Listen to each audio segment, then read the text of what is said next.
Hi, we're back again.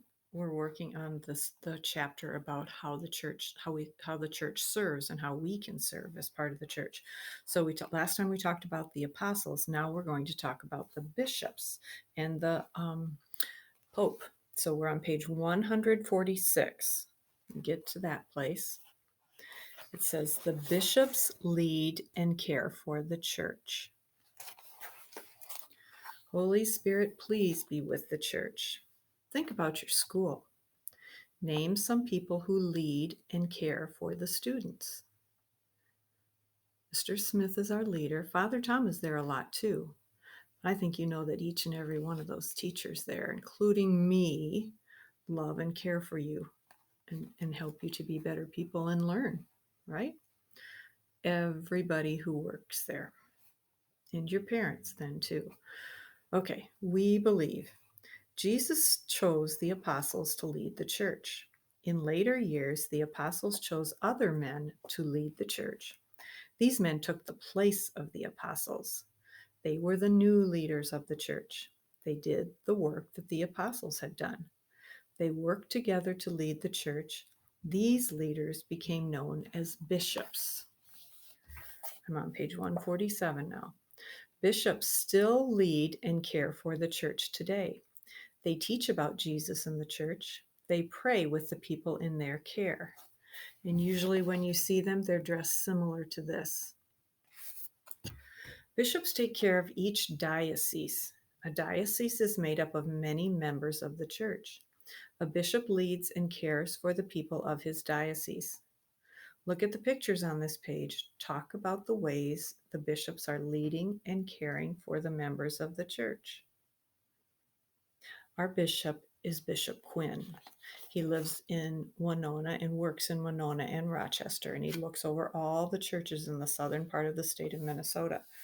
Okay, so if you look at these bishops, this one is getting right down and talking to this little guy. This one looks like he's leading or speaking to a group of people, doesn't he?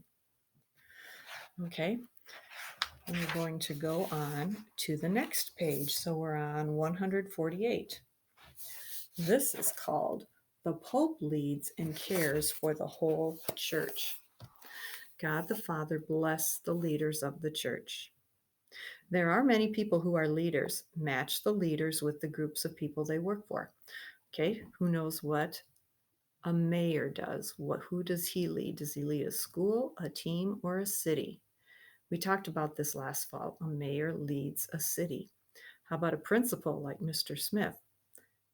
Yeah, you're right. He leads a school. And a coach? You've probably all been on some sort of a team or watched a team. That's what a coach leads a team. What are the ways these people work with others? Well, all of them work with the people that they lead.